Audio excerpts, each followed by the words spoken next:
Acunetics helps thousands of organizations secure their websites and web applications across the globe. Whether you're a one-person team ensuring the security of a few websites or a large organization interested in automating your web vulnerability assessment and management, Acunetics is here to help. Hi, my name is Rishabh, and today I'll be talking about how we can detect session hijacking using rotating refresh tokens. Before I begin, I would like to clarify the terminology I'll be using. A session is essentially the period of time after login but before logout. Session tokens are used by most APIs to identify the user who logged in, and session management is everything to do with how the session behaves. So what the session inactivity timeout is, what kind of tokens are being used, how these tokens are stored, and how they're revoked. So why do we care about session security in the first place? We have such great login security that prevent phishing attacks and mitigate all the downsides of using passwords. If we were to implement them in our web apps, wouldn't that be enough? However, if you think about all the possible attack vectors available, just securing login is not enough. And the reason for that is that most APIs use session tokens to identify the user, which means that if these tokens were stolen, they could be used to gain unauthorized access to the account, regardless of what login technology is being used. And we see this in real life as well, where a couple of months ago, a few YouTube influencers' accounts were stolen, were hijacked because the session tokens were stolen, and the attackers could access those accounts even though they had two-factor authentication enabled.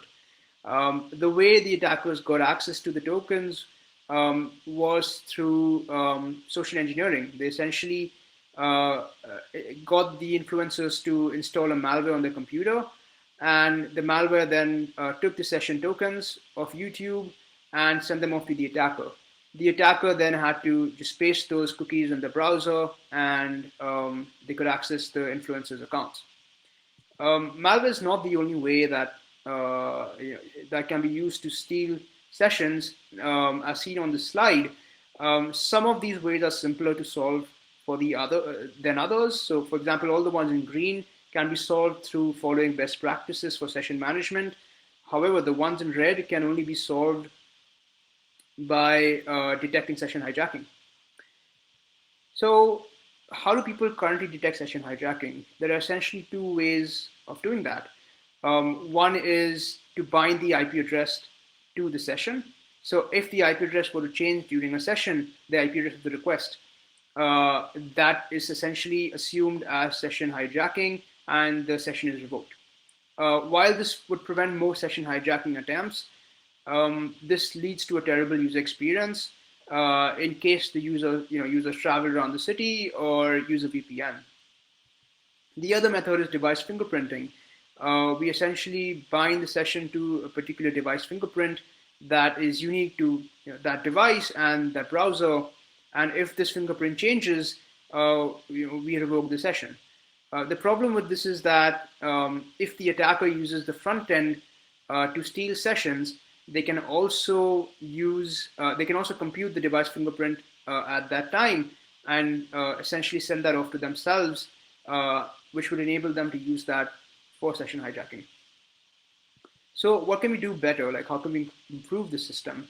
And that's where rotating refresh tokens comes into the picture.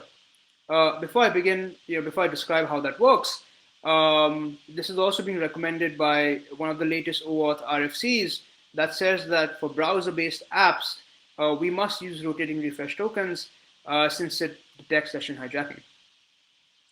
The way it works is that we essentially have the user who authenticates themselves to the server.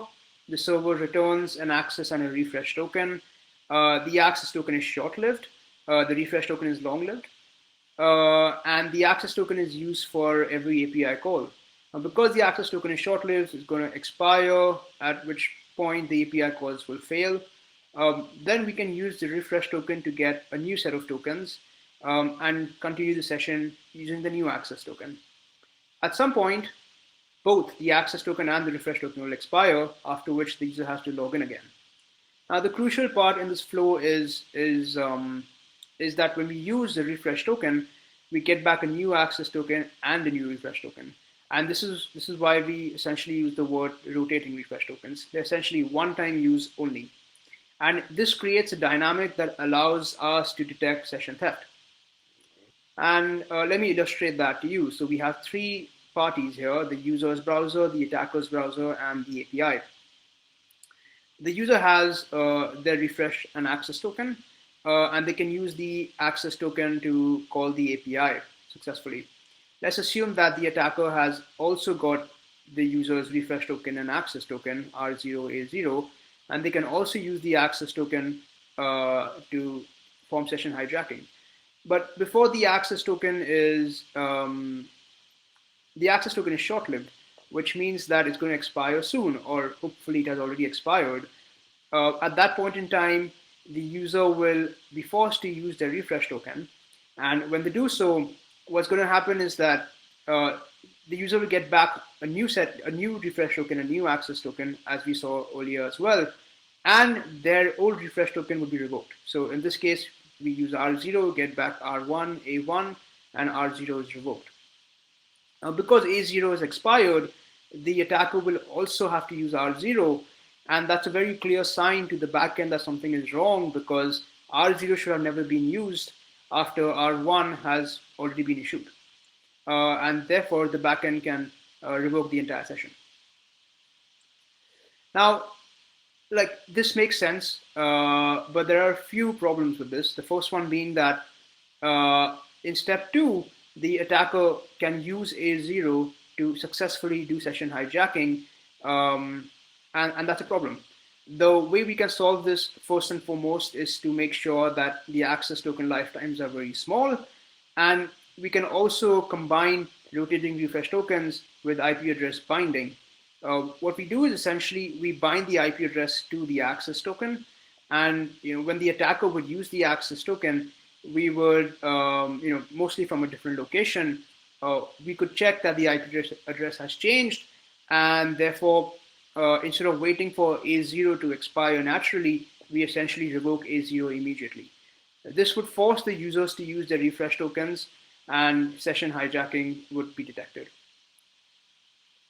The other problem is that session hijacking detection only happens when both the user and the attacker have used their refresh tokens. Now we can easily imagine a scenario where the attacker has stolen the user's tokens. The user essentially became inactive or has stopped using the app for a while. During that period, the attacker can continue using the refresh token and the access token they have without any problem. The only time session theft would get detected is when the user would use the app next, which could happen in a few hours or a few days, depending on the nature of the app. The way we would minimize this risk is by binding the refresh token to a particular device. And there are two ways of doing this. One is using device fingerprinting. However, we saw that it's fairly easy to spoof. The other way, which is more robust, is TLS binding. We essentially bind the refresh token to a TLS session, and this way make it much more difficult for the attacker to use the refresh token. The problem with this is that not many browsers today support it, and therefore deploying this methodology in a production environment is probably not going to work. That being said, the method I just described is the best method we have as of today, and therefore from a security point of view, it makes a lot of sense to implement this, even though it's not foolproof. When we're talking about implementation, there are essentially three challenges. The first one is parallel request to refresh API. So in this diagram, in step number 3, if the front end were to issue more than one request to the refresh token using R0, what would happen is the first request would revoke R0 and the second one would yield a false positive of session theft. This scenario can happen when if a user is visiting an app after a long time or after the access token is expired, and we generally tend to have many API calls in parallel on app loading, which can cause this issue. The second problem is network failures. So when the user uses R0, we expect that the front end receives R1 and A1. But if the front end is in a poor network uh, location, then they may not receive R1 or A1, which means that they have to use R0 again, which would yield a false positive because R0 has already been revoked. So the root cause of these issues is that we are revoking R0 before knowing that the new set of tokens has actually been delivered to the client. And the way we solve that issue is by maintaining what I call a refresh token family. Essentially, we want to keep track of multiple refresh tokens per session that could all be alive at the same time. Let me illustrate that through this diagram. So in step number 3, when we use R0 for the first time, instead of revoking R0, we generate R1 and A1, and that's it. And in the second API call, we generate R2 and A2, and that's it. We do not revoke R0. And the reason we don't revoke R0 is because from the perspective of the API does not know if the new tokens have even reached the front end or which one has reached the front end. The only point in time it will know is if the front end uses them. So for example, in this case, let's assume that the front end has R2 and A2. Therefore, when the front end uses A2, the API layer can be sure that the front end also has R2 and go about revoking R0 and R1. What this means is that we essentially have to maintain a parent and child hierarchy. So we have R0 and A0, which would essentially be the parent of its children, R1 to Rn. So in the previous example, here R0 is the parent of R1 and R2. But from a system point of view, you can have like n number of children. And all of these refresh tokens and access tokens are alive, and any one of them can be used by the client. And as soon as one of them is used, let's say R3 or A3, we can go about revoking the sibling tokens and the parent token, and also promoting R3 to become the parent of its own children. And the tree sort of continues in that way.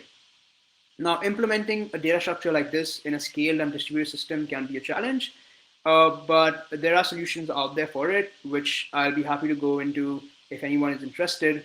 You can reach out to me later on after the presentation.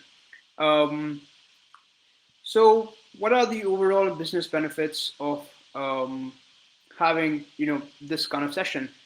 Apart from the increase in app security and like preventing of another vector of identity theft, we can also keep users logged in for a longer period of time. This means that we can provide them a better experience, which means they are happier and business is better. And we can do this whilst maintaining session security as if it were short-lived sessions, assuming that the users are active. The other benefit is in compliance.